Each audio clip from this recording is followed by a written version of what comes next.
Hoje, durante o dia, foi importante, porque eu tive tempo e, circunstancialmente, consegui conversar com algumas fontes que eu julgo que são bastante relevantes, nos clarearam um pouco qual é a situação sob o ponto de vista diplomático, além das fontes abertas, que são importantes.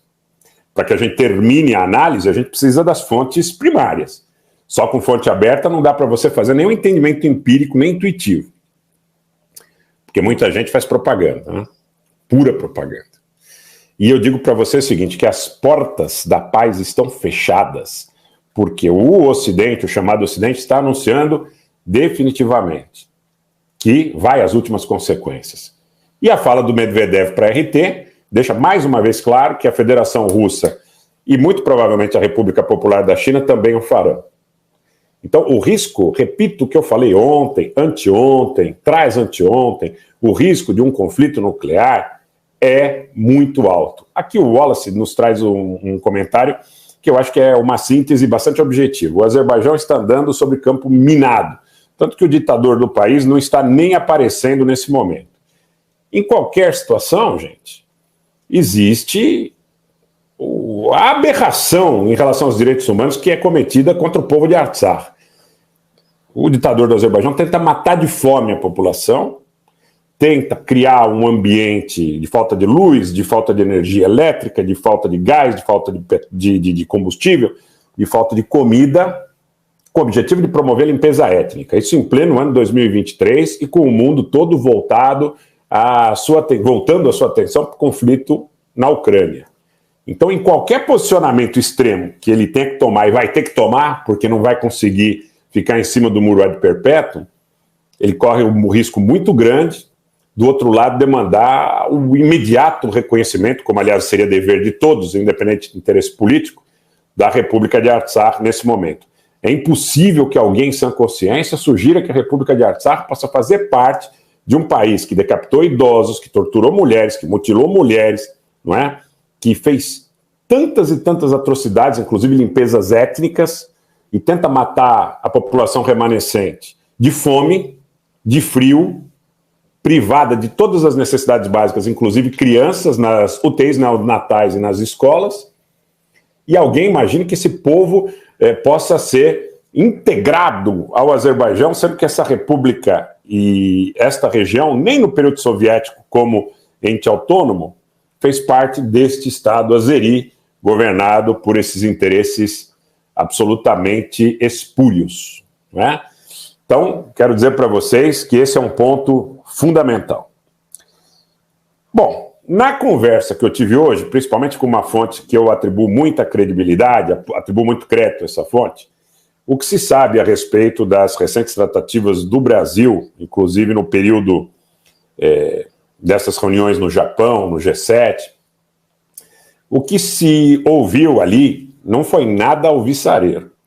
Então, as fontes diplomáticas que têm contato e que têm, de alguma forma, interação, não é, conhecimento dos fatos que aconteceram nesse encontro no Japão, dizem que não era apenas o presidente Lula, não foi apenas o presidente Lula que saiu muito preocupado desse encontro. Todo mundo muito preocupado, porque ninguém quer ceder, todos acham que podem ganhar, e as apostas para um acerramento do conflito estão dadas. O acerramento do conflito dar-se-á, infelizmente, como no dia 24 de dezembro do ano passado, na véspera do Natal, eu disse para vocês, o conflito será muito acirrado no ano 2023. Quero dizer outra coisa para vocês. Aquela incursão que teria sido feita por grupos, segundo os ucranianos, antigovernamentais, russos, dentro de Belgorod, ela teria cessado hoje com a atuação das forças russas. Mas, durante a noite, horário local, então agora há pouco, nós recebemos várias informações de que ataques de drones aconteceram contra Belgorod, inclusive contra prédios públicos em Belgorod, e também ações com explosivos improvisados aconteceram em Belgorod na noite dessa terça-feira, horário local. A situação segue muito tensa. Na região de Kursk também foram realizados ataques. Há uma matéria na edição digital do jornal israelense Jerusalem Post que diz que algumas regiões fronteiriças, atacadas agora há pouco pelos ucranianos, teriam ficado em total blackout, às escuras. Então, independente dessa incursão, seja objeto realizado pelas forças, pela segurança, pela inteligência ucraniana, pela inteligência da OTAN, seja por grupos antigovernamentais russos, como dizem os ucranianos, o que eu acho a priori pouco crível, né? Mas tudo é possível, teria cessado materialmente, mas o que se espera é que novas incursões desse tipo aconteçam em outras regiões lindeiras, em outras regiões fronteiriças, em regiões como, por exemplo, Kursk. Tá? É esperado que essas situações se repitam e que sejam mais um ponto de tensionamento. Hoje houve uma declaração muito forte também de membros da Duma russa em relação aos possíveis ataques à Crimeia, mas não mais ataques com drones ou ataques com mísseis, e sim com os F-16 que devem ser fornecidos à Ucrânia, e potencialmente uma tentativa de incursão terrestre. A Rússia diz o seguinte, olha, a reação será muito mais dura do que vocês podem imaginar.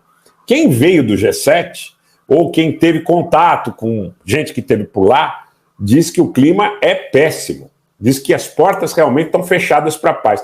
Eu acho que a fala do presidente Lula, nesse sentido, na coletiva que ele deu no final do encontro em Hiroshima, foi bastante sintomática nesse sentido, quando ele não só justifica o não encontro com Zelensky, quando ele diz, olha, por enquanto não tem clima para paz. Só que esse por enquanto não tem clima para paz é um por enquanto meio que a perder de vista. As coisas estão ficando cada vez mais complicadas. As coisas estão ficando cada vez mais difíceis e a perspectiva não é boa. As portas... Aliás, a frase que dá ensejo ao título, a chamada, foi de uma conversa que eu tive hoje à tarde. Eu digo, olha, e a perspectiva de paz? As portas estão fechadas para a paz. As portas estão fechadas para a paz.